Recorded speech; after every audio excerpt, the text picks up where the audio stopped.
Salut, c'est Oscar Briex aujourd'hui pour un test de matériel que je fais avec Roller en ligne. Donc merci à Alexandre de m'avoir laissé une tribune pour m'exprimer. Aujourd'hui, je vais vous proposer un avis personnel entre d'un côté le Powerslide Hardcore Evo qui est sorti en 2018 ou 2019 et de l'autre côté une nouveauté de chez Seba qui est le Highlight Carbon Pro. Il a été réédité, il y a eu un premier modèle en 2015 il me semble qui est sorti et là ils ont sorti le modèle Pro avec un spoiler carbone. Alors vous y méprenez pas, il a un nouveau nom mais c'est la copie conforme d'un Igor, j'ai l'impression. Depuis la session Seba FR, ils ne peuvent plus utiliser le nom Igor car il y a un modèle Igor chez FR.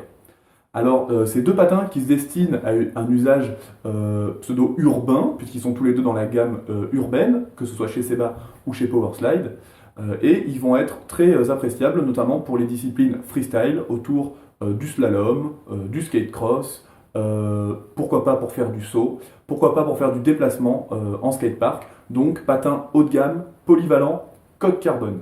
Alors en termes d'architecture de patins, on est vraiment sur deux systèmes qui sont très approchants. Il n'y a qu'à regarder les fixations pour voir qu'on a un scratch devant, une boucle micrométrique au coup de pied, une boucle micrométrique en haut, une platine alu, une coque carbone. Il y a quand même des différences principales entre les patins. Elles sont exposées et détaillées dans un petit test que vous trouverez en écrit sur le site Roller en ligne. Donc n'hésitez pas à aller le consulter.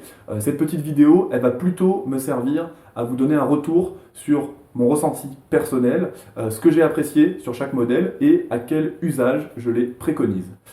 Pour le protocole de test, j'ai utilisé ce patin depuis un petit peu plus de 2 mois, de manière relativement intensive, pour quelques cours, pour de la balade urbaine, beaucoup, pour du speed slalom, un tout petit peu de slalom figure, même s'il n'est pas destiné à cet usage, et pour un petit peu de saut également.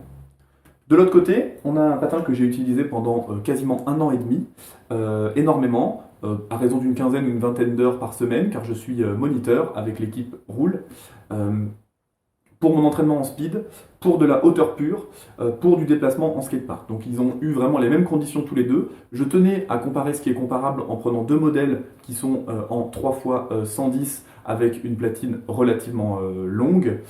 Ce patin, quand on le commande sur le site Powerslide ou dans un shop, en général, il est proposé avec un montage en 3 fois 90 mm qui est le concept de Powerslide de proposer du grand diamètre pour le slalom figure, mais j'en parlerai pas ici car c'est pas le matériel que j'ai testé et c'est pas non plus le domaine d'expertise pour moi. Donc sur ce patin, on a une stratégie qui est d'un patin très rigide avec une coque carbone vraiment très renforcée qui remonte pas mal. Alors on ne peut pas voir la coque précisément car il y a la peau, mais elle remonte relativement haut sur le côté, plus haut que sur l'autre modèle. Un cuff en carbone très rigide qui apporte une bonne rigidité latérale, une très bonne rigidité. C'est un des patins les plus rigides qui m'ait été donné de tester. En termes de sensation, c'est très proche des Igor que j'ai pu tester en 2016 avec quelques finitions qui ont été améliorées. Par exemple, la languette a été retravaillée, le padding a été retravaillé aussi. J'ai l'impression qu'il est plus confortable, plus rembourré. Donc un patin très rembourrant où on va obtenir le serrage en serrant les boucles. La première fois que je les ai mis, j'ai serré les boucles à fond et j'arrivais plus à bouger le pied. Il m'a fallu un temps d'adaptation à ce patin très rigide qui a une sensation un peu bloquante, notamment pour tout ce qui était impulsion sur les pointes, départ, où on aime bien avoir la cheville libre. J'ai trouvé que c'était plutôt un désavantage. Le serrage est donc efficace, attention à pas trop régler. Du côté de la platine, vous avez un modèle qui est relativement haut avec le système de fixation classique, une fixation devant, une fixation derrière. Ça fait un patin qui est plus haut. On le voit quand on compare les deux patins en mettant les roues au même niveau. On voit clairement que le patin Seba est plus haut. Et vous le percevez peut-être, c'est un patin qui est plus massif. Je vais essayer de montrer différents angles de vue pour que ça se voit bien. Ils sont tous les deux en 42 et pourtant le patin Seba est plus large, plus épais, plus haut. Le maintien du spoiler est également plus haut. C'est-à-dire que si on les compare tous les deux, à hauteur de boot, on voit que le spoiler carbone ici monte plus. Voilà. Donc ça apporte un patin assez enveloppant, très soutenant, très confortable, car beaucoup de mousse, mais moins près du pied. Du côté de Powerslide, on a donc un patin qui chausse près du pied, qui va être plus destiné à un pied qui sera fin. Personnellement, j'ai eu le pied fin et j'étais mieux en termes de chaussant dans ce patin-là.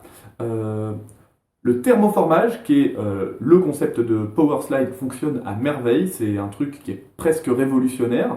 C'est-à-dire qu'on le met au four, on met le patin, on serre, et le patin vient épouser la forme du pied. Ça permet de se débarrasser complètement des points de pression et d'avoir un maintien qui est beaucoup plus fluide et autour du pied. Comment dire que quand on tient un objet, si on tient entre deux points, comme fait la boucle en serrant très fort, on a moins de prise que si on prend à pleine main. C'est un petit peu l'image que j'essaye de montrer, c'est qu'avoir le patin qui vient épouser la forme du pied en entier, ça donne un maintien qui est vraiment beaucoup plus complet. Voilà.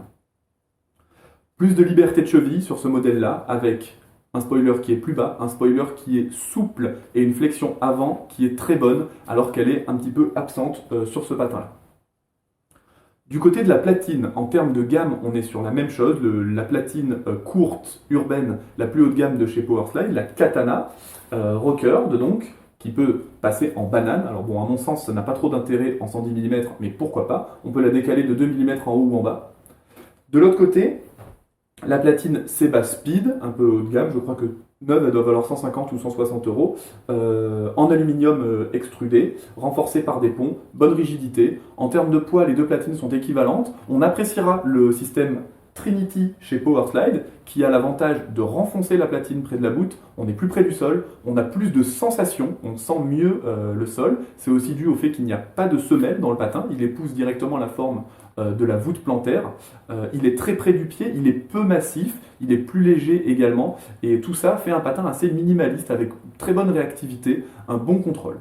En revanche, le système Trinity est une exclusivité de Powerslide, donc Trinity pour 3 points de fixation, 1, 2 et 3 ici, donc vous ne pourrez pas adapter d'autres platines. Donc ceux qui veulent faire de la descente avec un montage comme celui-là devront utiliser une platine Powerslide. Ceux qui veulent essayer une platine carbone, il n'y en a pas chez Powerslide, ils devront se tourner vers le modèle FR ou Seba. Donc voilà le petit défaut de cette platine, ainsi qu'un petit défaut d'usinage. J'ai eu le souci consécutif 2 fois le même avec 2 platines. Peut-être que j'ai pas eu de chance du tout, ou peut-être qu'il y a eu un problème d'usinage à leur création. Les trous pour les axes avaient un léger jeu et n'étaient pas vraiment bien usinés. On voyait que à l'endroit où passait la machine là, qui doit extruder l'aluminium, il y avait des petits restes, etc. Ce qui fait que ça rentrait pas bien au début. J'ai dû forcer un petit peu et il y a un très léger jeu, voilà, donc qui dérangera que les plus exigeants. En termes d'usage, moi j'aurais tendance à préconiser ce patin pour la polyvalence. Quelqu'un qui veut faire beaucoup de choses différentes avec, qui a le pied fin, qui veut un patin près du pied, léger, appréciera le patin Powerslide. Il a un maintien également plus bas, donc plus de liberté de cheville. C'est pas forcément un atout selon ce que vous faites. Pour les départs, pour les impulsions, c'est quelque chose qui est très confortable. Le patin est un très bon patin pour slalom figure aussi. On l'utilisera avec un montage différent, une platine en 4 roues ou en 3 roues selon les préférences. De l'autre côté, vous avez un patin haut de gamme avec la finition vraiment haut de gamme, du cuir sur le dessus, des finitions que je trouve très jolies, très bien faites ici, où on voit beaucoup de couture, etc. Pas de défauts à signaler. Souvent, on peut voir des petits défauts de collage au niveau de la peau. D'ailleurs, moi, sur une ancienne génération, c'est le problème que j'avais eu au bout d'1 an et demi, les peaux avaient tendance à se décoller. Bon, ça fait 2 mois que je les ai, mais pour l'instant, il n'y a vraiment aucun signe d'usure particulier.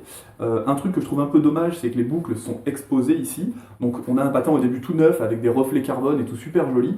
Et puis en fait, dès qu'on va se mettre au sol, il commence à frotter. Voilà. C'est-à-dire que là, il est un petit peu frotté. La boucle, elle n'est pas protégée. Avec les vibrations, les visseries ont tendance à se desserrer avec le carbone. Donc il n'y a pas que des avantages.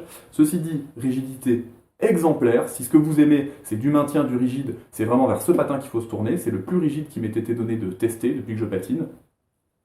Le maintien latéral est très fort. C'est-à-dire que le cuff carbone, là, n'a pas un intérêt de poids. En fait, il a un intérêt de rigidité. Latéralement, vous êtes extrêmement maintenu. Donc, quand vous allez faire des poussées, vous allez avoir un gros soutien. Notamment, moi, sur les départs, quand je fais du speed, j'apprécie avoir un gros maintien car j'ai l'impression d'avoir une bonne restitution d'énergie. L'énergie que je mets dans le patin, elle ne se dissipe pas. Elle va dans mon patinage. Et ça, c'est très appréciable.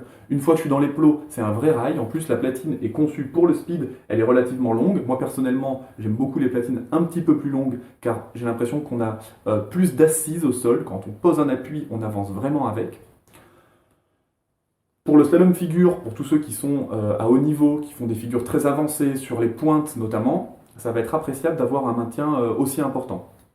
Donc, difficile de trancher entre quel patin est le mieux. Pour moi, c'est deux très bons patins qui sauront satisfaire peut-être des publics différents. Pied large, plutôt Seba. Pied fin, plutôt Power Slide. Liberté, plutôt Power Slide.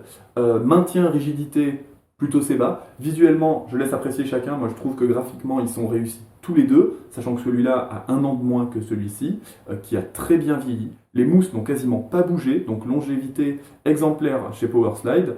Ça mérite d'être souligné, car c'est pas toujours le cas pour les chaussons intégrés. En termes de prix, on est sur des gammes équivalentes, même si le rapport qualité-prix est à mon sens meilleur chez Powerslide. Bon, vous allez le trouver sur internet à 520 ou 530 euros. C'est pas en montage 3x110. En montage 3x110 avec cette platine, qui est la platine la plus haut de gamme, je l'estimerai autour de 600 euros selon le jeu de roues que vous prenez. Forcément, si vous prenez des roues à 25 euros pièce ou à 8 euros pièce, ça sera différent. Mais avec les roues spinner d'entrée Powerslide, vous en aurez pour 600 euros environ, voire un petit peu moins. Le patin Seba, lui, se positionne sur un prix de un petit peu plus de 700 euros selon les roues que vous allez utiliser. Euh, donc un petit peu plus cher, alors que, à mon sens, de qualité équivalente. J'espère que ce petit test vous aura plu. N'hésitez vraiment pas à le partager, à commenter, à poser des questions, à me donner vos avis. Chaque patineur ayant un usage et des préférences et un pied différent, forcément on aura tous des avis différents. Je vous invite vraiment, si vous avez l'occasion, à tester dans un shop, surtout en ce moment où il faut soutenir nos shops qui galèrent avec ces histoires de fermeture et de mesures sanitaires. Donc mettre le pied dedans, il n'y a rien de mieux. Franchement, ça vaut le coup sur un patin à ce prix-là de mettre 30 euros de plus pour l'avoir dans un shop plutôt que de l'acheter sur internet et de faire une erreur de pointure ou de taille, etc. Merci beaucoup à Roller en ligne pour m'avoir donné cette tribune. J'espère que ce test vous aura plu et je vous souhaite une bonne journée et je vous dis à bientôt. Ciao!